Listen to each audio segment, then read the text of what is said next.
Hi mga inggitera! Char. Dahil nga sa inggitera ako ay gagawa nga pala ako ng DIY organizer na hindi gumagastos ng malaki. Syempre for today's video ay katuwang ko nga pala iring aking Diyosawa. Alas 9 na nga pala yan ng gabi at talagang pinilit ko na gawin talaga namin yun. Dahil nga ni kapag sa araw ko ginawa ay mukhang hindi ko matatapos. Gawa nga ng maligalig ang baby Kaden. So para magawa nga pala natin tong DIY organizer na gamit itong plastic bottle, ay kumuha nga lang pala ako ng 3 piraso. Pagkatapos ay ginupit lang namin ng ganyan kahaba. Nasa sa inyo na kung gaano nyo gusto kahaba. Total naman pala desisyon kayo. Char. At bago nga pala magkalimutan, ang ating ani palang kailangan dito sa paggawa ng DIY organizer na ito ay una, syempre itong plastic bottle, tsaka itong yarn na nabili ko sa Shopee. Kailangan din pala natin dyan ng double-sided tape. Bago nga ni pala tinakid ni ring Diyosawa ko iring yarn, ay nagdikit na nga ni muna pala siya dyan ng double-sided tape. At yan na nga ang kanyang kinalabasan. O diba, aesthetic!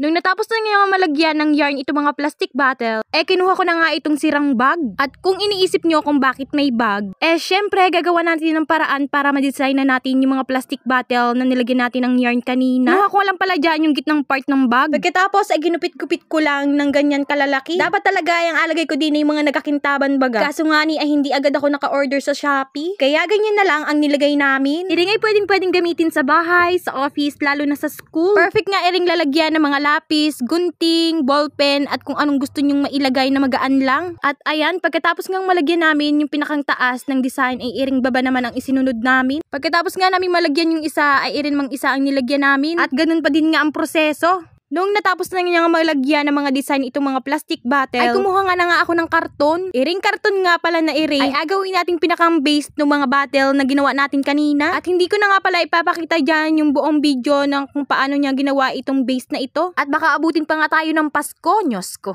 Bago nga pala niya tinakid yung mga yarn na yan, naglagay nga siya ulit dyan ng double-sided tape para nga doon na mismo kakapit itong ating mga yarn. O diba nakikita nyo naman dumidikit?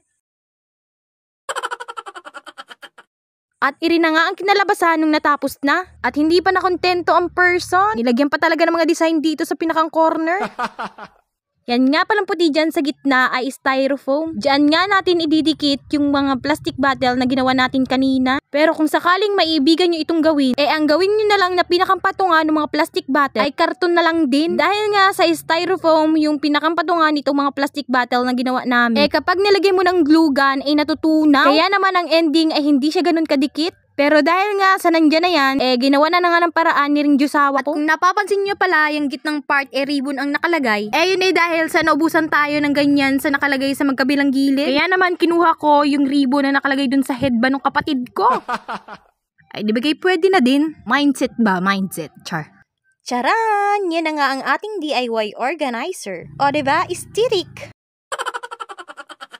At pagkatapos nga ay nilagay ko na nga mga kalandrakas na O diba? Perfect na perfect lagyan ng mga lapis, gunting, ballpen at kung ano-ano pa. Kaya kung napapanood mo to, sign na yan para gawin mo na din ito. Diyos ko dahil hindi ko akalain na ganito ang magiging outcome nito. Take note lang sa mga inggitera dyan ha. Plastic bottle lang po talaga ang ginamit namin dyan. Ang nabili ko nga lang pala dyan ay ang yarn at glue stick. O diba? Very aesthetic. Yun lang for today's video. Bye!